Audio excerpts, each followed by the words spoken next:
বাড়িতেই দোকানের মতো মিষ্টি দই বানিয়ে ফেলুন আর দেখিয়ে নিন দই বানানো ঠিক কতটা সহজ।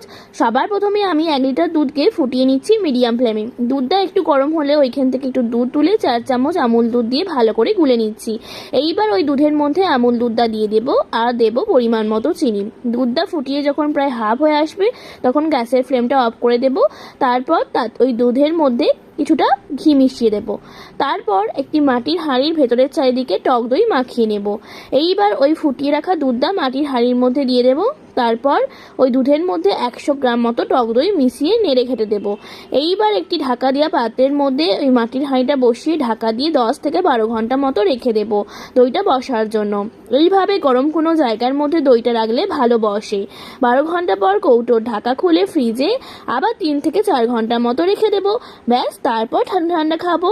আপনার মিষ্টি দই খেতে ভালো লাগলে আর দেরি না করে ঝটপট বানিয়ে ফেলুন।